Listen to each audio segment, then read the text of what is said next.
So there is nothing better than hanging out around a fire with friends and family after a long work week. But there's nothing worse than creating an eyesore with stacked piles of firewood just randomly around.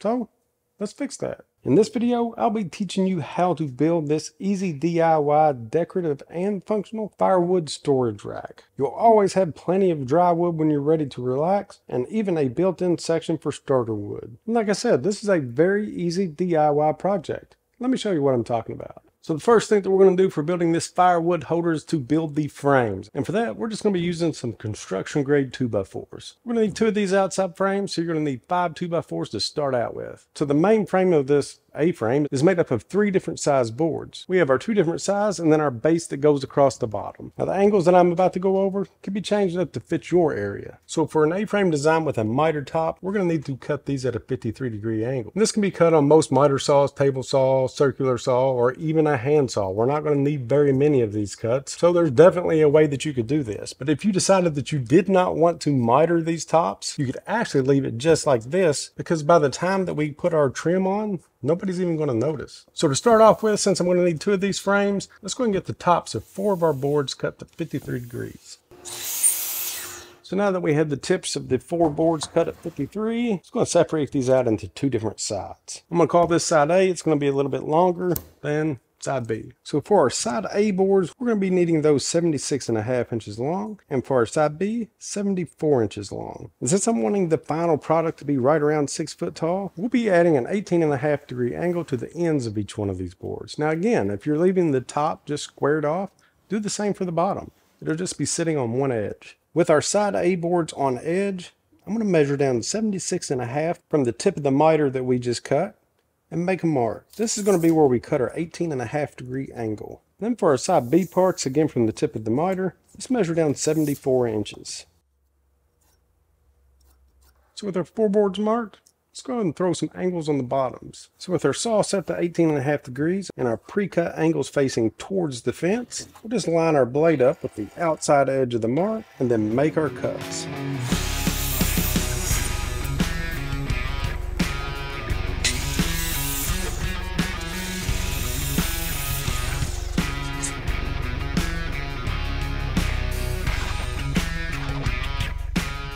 All right, so we have the 4 outside parts of our frames made up. Now let's go ahead and cut our bottom sections. So for the 2 bottoms, with our saw still set at 18.5, we'll go ahead and make our first cut, flip the board over, measure down 42.5 inches, make our mark, and then make that cut. We'll be needing 2 of these cut at this length. All right, so with our bases made, now you can kind of see how all of this is going to go together. I'm leaving an extra 3.5 inches here on the bottom for some supports. And you can see here at the top how this is all going to match up. So our A board, which is our longer board, will actually stick out past making our point, and our B board will actually nest in right below this angle. Let's throw some screws in this and get our frames put together. But before I put my frames together, this next step is completely up to you.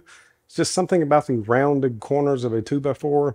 Don't like it. So I'm going to go ahead and square all of my 2x4 parts up, leaving them at 3 inches wide. And these thin cuts on a table saw produce a ton of dust. So I'm going to make sure to throw on RZ's new M3 mask, as well as my Axle hearing protection and my Gator's eye protection. If you're interested in some discount codes or learning more about any of these, make sure to check out the link in my description or my website.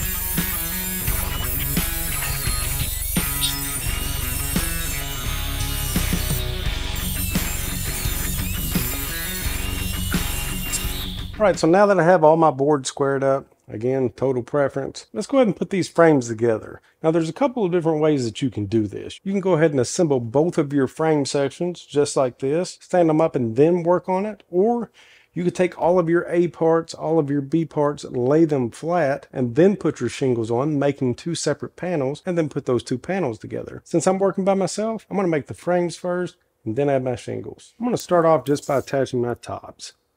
I'll measure down a couple of inches from my B board and then angle in a couple of 2.5 inch screws. Now with our top screwed in, let's go ahead and do the same for our bottoms. I'm going to start by measuring up my leg 3 3/4 of an inch, make a mark. Do the same on my opposite leg, make a mark on the inside. I'm going to line up the tip of my baseboard with that mark and install my screws.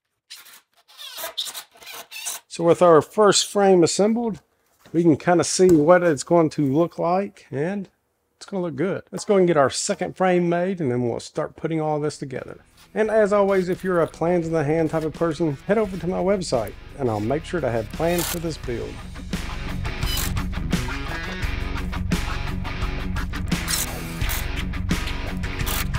Okay, so just so we're up off the ground so you guys can see what I'm about to do next, I've set this thing up onto my workbench, then just put a 22-inch piece of scrap wood at the top. Just kind of hold this together while we cut the rest of our parts. So the next thing that we're going to need to cut is our bracing for underneath. So we'll need 3 pieces of 2x4 that are 22 inches long. And this bracing is just going to help to tie this bottom in and to support the logs once you get this thing loaded. We'll put 1 flush in each corner and 1 in the very center.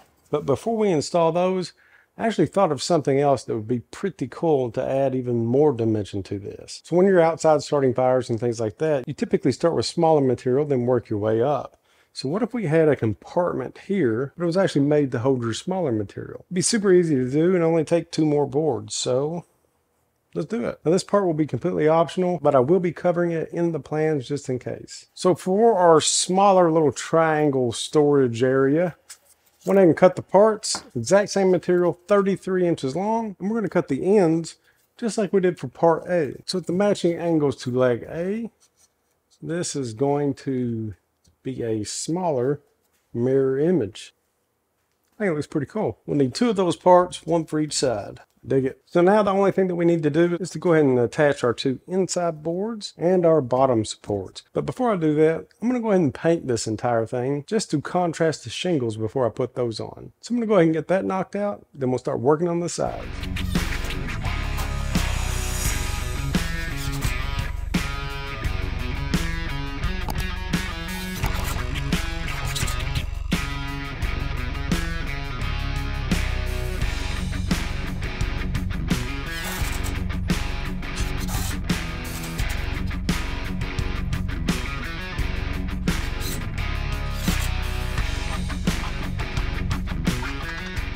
Alright, so now that I have paint on my parts, this is going to help to seal this and protect it from the elements.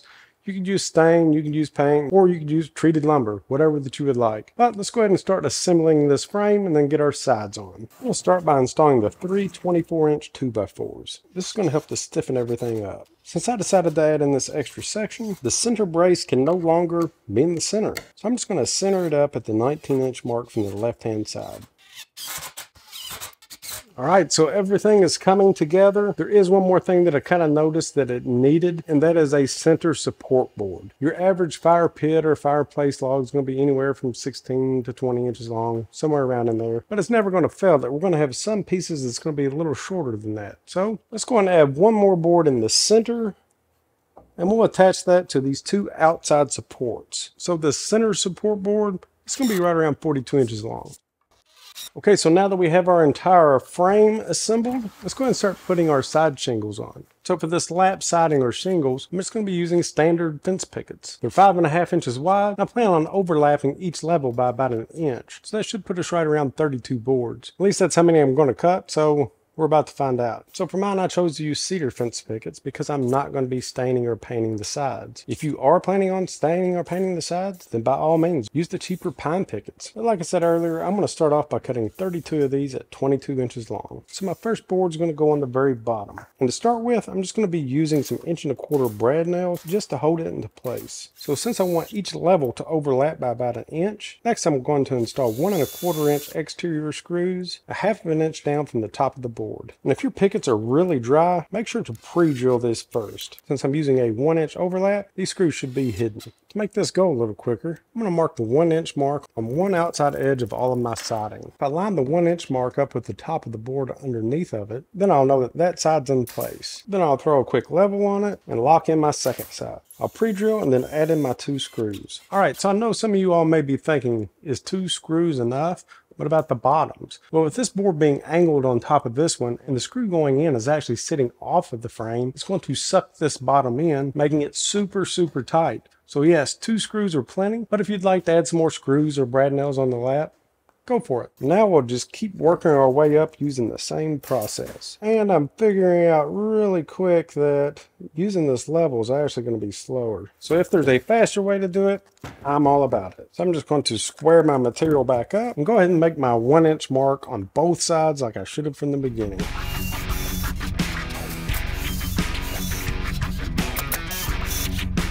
As you're working your way up, occasionally throw the level on and straighten it up as you go. And before I get any higher and have to set this down, I'm going to go ahead and repeat this process for the opposite side.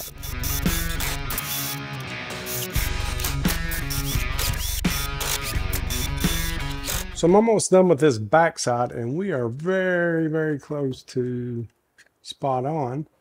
So I'm just going to drop this shingle down a little bit. If it was sticking up way too high, then I would just run it through a table saw, but this is only like 1/8 of an inch off, so it's good.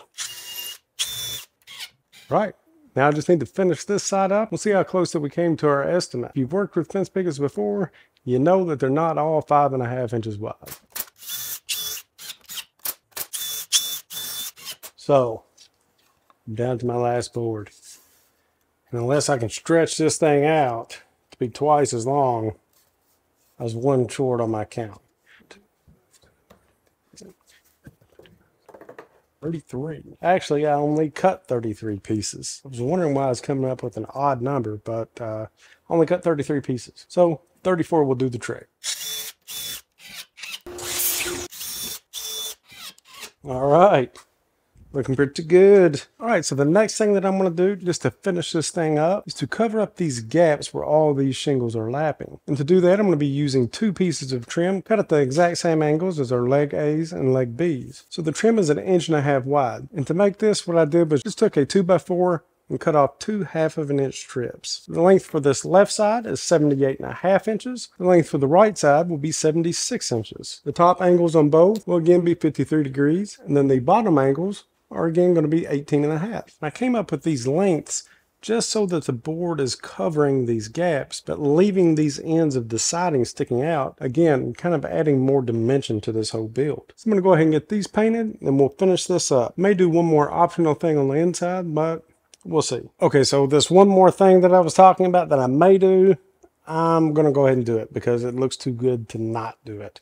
And that's going to be the part that we just kind of added on as we went for the smaller wood. I'm just going to put a liner in here. Again, same material, fence pickets, but it looks pretty awesome with it in, so why not? It's only going to take a couple of more pickets to do it, and it fits almost perfect. This top board, you may have to just shave off maybe 1/8 of an inch or so.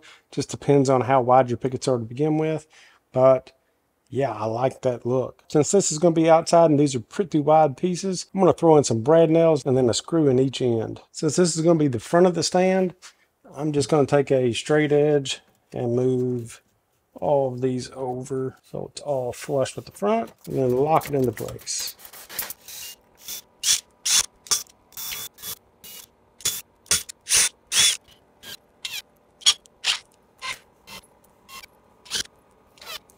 Okay, so this thing is looking really awesome. My trim should be dry. Let me go grab that before we come up with some other things to do to it. Okay, so trim is dry for the most part, and I want to just position this to where the bottom angle rests naturally against the ground. And that's going to leave us with about a 1/2 inch of lip from the 2x4 behind it. I'm just going to bring my second piece up and just kind of see what it looks like. Now with this, whenever you cut parts this thin, they may bow a little bit and flex. So we're going to have a little bit of room to push this in as we go. We're actually just lining it up for looks. And once you get your trim lined up to the way that you like it, let's go ahead and just throw in a couple of brad nails at the top. And then as you work your way down, we'll try to keep it right at about 1/2 of an inch from this outside lip. Then to lock this into place, we'll just put in a couple of more 1.25-inch screws. Okay, so 2 more pieces of trim and then we are done. We're not adding anything else to this. So the base trim is 52 inches long. It's 5 inches wide. And I just made this out of a fence picket. This will actually fit right inside of our side trim and then be flush with our top. Now remember, we had 2x4s underneath of this, so easy to tack on. Then I'll add a few screws just to lock this down. Last piece of trim I made the exact same way I made this side trim. Just took the edge of a 2x4, ripped it down to a 1/2 inch section. This one is 34.5 inches long. Exact same angles that we've been using for the entire build. 18.5 on the bottom, 53 at the top. And that's going to fit right over our little addition here and lock everything in together. So now all of our trim is tied together. Again, I'll put a couple screws into that, but we're done. This thing looks incredible and I cannot wait to get it loaded down with some firewood. Well, here is the final product loaded down with wood. This thing would look great inside or outside of your house. Yeah, we may have added a few things here or there as we went, but that's part of woodworking. Start with a basic concept and then unleash your creativity on it. Honestly, in my opinion, that's my favorite part of being a maker. Till next time, guys, we'll see ya.